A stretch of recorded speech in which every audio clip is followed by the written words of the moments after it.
या देवी सर्वभूतेषु शक्तिरूपेण संस्थिता नमस्तस्यै नमस्तस्यै नमस्तस्यै नमो नमः। सर्वमंगल मांगल्ये शिवे सर्वार्थ साधिके शरण्ये त्र्यंबके गौरी नारायणी नमोस्तुते। नमस्कार दोस्तों, स्वागत है आप सभी का एक बार फिर से। दोस्तों, अगर आप जिंदगी में कुछ नया सीखना चाहते हैं तो चैनल को सब्सक्राइब जरूर कीजिएगा, दोस्तों को शेयर कीजिएगा। कमेंट में लिखे जय मां दुर्गा, जय मां लक्ष्मी, मां की कृपा सदैव आप पर, आपके परिवार पर बनी रहे। दोस्तों, शारदीय नवरात्र यानी 9 दिनों तक चलने वाली मां दुर्गा के 9 रूपों की पूजा अर्चना के साथ ही इस पावन पर्व पर कई घरों में कलश स्थापना होती है तो कई जगहों पर अखंड ज्योत जलाने का विधान है। कभी कभी ऐसा होता है कि अखंड ज्योति जलाने पर ज्योति बार बार बुझ जाती है, तो ऐसे में क्या किया जाए कि अखंड ज्योति खंडित ना हो। इसके लिए आप एक तरकीब अपनाकर आप अपने अखंड ज्योति को खंडित होने से बचा सकती हैं। यदि आप अखंड ज्योति जलाने के लिए सवा बित्ता का बाती इस्तेमाल करती हैं तो यह 9 दिनों तक कभी नहीं चलेगी। इसलिए जब भी अखंड ज्योति जलाए तो सवा हाथ का बाती जलाए, क्योंकि यह बाती 9 दिनों तक चलेगी। लेकिन आपने सिर्फ सवा बित्ता का ही बाती जला दी है, और यदि आप इस दीपक को बुझने से बचाने के लिए आप दूसरी बाती को पहली बाती में जोड़ दीजिए। अखंड ज्योति जलाने के नियम। दोस्तों, सनातन धर्म में प्रत्येक धार्मिक कार्य की शुरुआत दीप प्रज्वलित करने से होती है। ऐसी मान्यता है कि अग्निदेव को साक्षी मानकर उसकी उपस्थिति में किए गए कार्य अवश्य ही सफल होते हैं। अग्नि पृथ्वी पर सूर्य का परिवर्तित रूप है, इसलिए किसी भी देवी देवता के पूजन के समय ऊर्जा को केंद्रीभूत करने के लिए दीपक प्रज्वलित किया जाता है। नवरात्रि के 9 दिनों में महाशक्ति की आराधना करने वाले जातक अखंड ज्योति जलाकर मां दुर्गा की उपासना करते हैं। अखंड का अर्थ है जो खंडित न हो, अर्थात जरूरी नहीं कि अखंड ज्योति पूरे 9 दिनों तक ही जलाई जाए। अष्टमी या नवमी के दिन पूजा के समय 24 घंटे के लिए भी अखंड दीपक जलाया जा सकता है। अखंड दीपक जलाते समय उसे कभी भी सीधे जमीन पर नहीं रखना चाहिए। दीपक रखने के लिए पहले किसी अन्न जैसे जौ, चावल या गेहूं की ढेरी बना लें, उसके ऊपर दीपक रखें। ध्यान रखें कि पूजा के बीच में दीपक बुझना नहीं चाहिए। दीपक देवी देवताओं की प्रतिमा के ठीक सामने लगाना शुभ माना गया है। ध्यान रखें कि यदि मिट्टी का दीप जला रहे हैं तो दीप साफ हो और कहीं से टूटे हुए न हो। किसी भी पूजा में टूटा हुआ दीपक अशुभ और वर्जित माना गया है। दीपक में बार बार बत्ती नहीं बदलनी चाहिए। दीपक से दीपक जलाना भी अशुभ माना जाता है। ऐसा करने से रोग में वृद्धि होती है, मांगलिक कार्यों में बाधाएं आती हैं। अखंड दीपक जलाते समय इस मंत्र का जाप करें। मंत्र शुभम करोति कल्याणाय आरोग्य धन संपदाम शत्रु बुद्धि विनाशाय दीपं ज्योति नमोस्तुते। इस मंत्र का सरल अर्थ यह है कि शुभ और कल्याण करने वाली, आरोग्य और धन संपदा देने वाली, शत्रु बुद्धि का विनाश करने वाली दीपक की ज्योति को नमस्कार है। दीपक की लौ से जुड़ी मान्यता। दोस्तों, दीपक की लौ के संबंध में मान्यता यह है कि उत्तर दिशा की ओर लौ रखने से स्वास्थ्य और प्रसन्नता बढ़ती है, पूर्व दिशा की ओर लौ रखने से आयु की वृद्धि होती है, पश्चिम की ओर लौ रखने से दुख में वृद्धि होती है और दक्षिण की ओर लौ रखने हानि पहुंचती है। दीपक का ताप दीपक से 4 अंगुल चारों ओर अनुभव होना चाहिए। इससे दीपक भाग्योदय का सूचक होता है।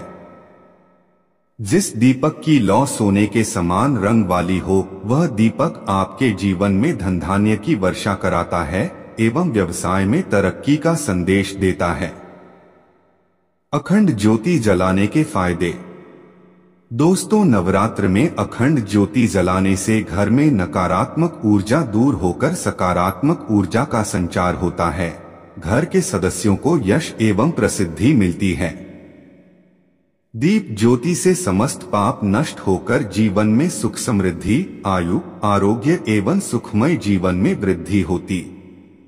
गाय के घी का दीपक जलाने से आसपास का वातावरण रोगाणु मुक्त होकर शुद्ध हो जाता है।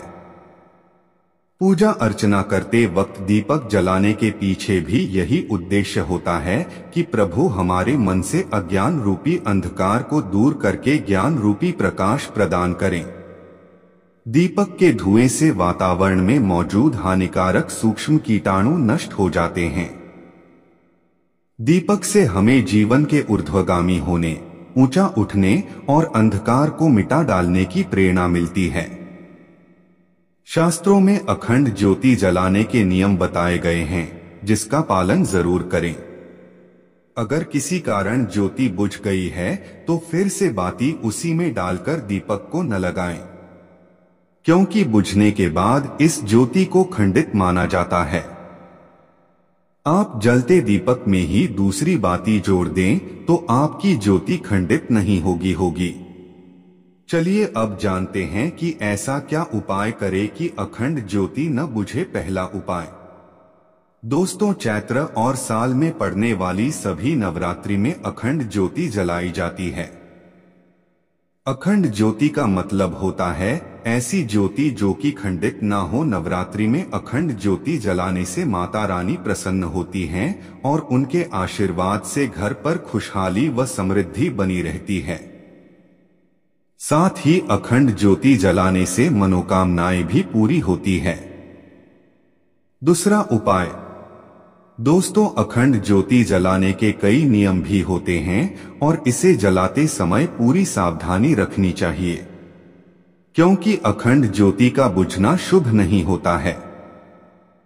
लेकिन अगर बीच में ही अखंड ज्योति किसी कारण बुझ जाए या बार बार अखंड ज्योति बुझे तो ऐसे में क्या करना चाहिए। तीसरा उपाय। दोस्तों, अखंड ज्योति का बार बार बुझना अशुभता का संकेत माना जाता है। अगर अखंड ज्योति बुझ जाए तो सबसे पहले मां से क्षमा याचना करें। साथ ही अखंड ज्योति के बगल में एक छोटी दीपक भी जलाएं। अगर अखंड ज्योति किसी कारण बुझ जाती है तो इसी दीप से आप अखंड ज्योति को जला सकते हैं। चौथा उपाय।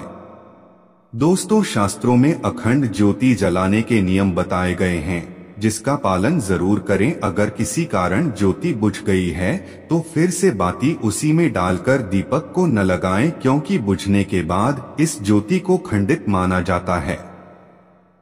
आप जलते दीपक में ही दूसरी बाती जोड़ दें तो आपकी ज्योति खंडित नहीं होगी।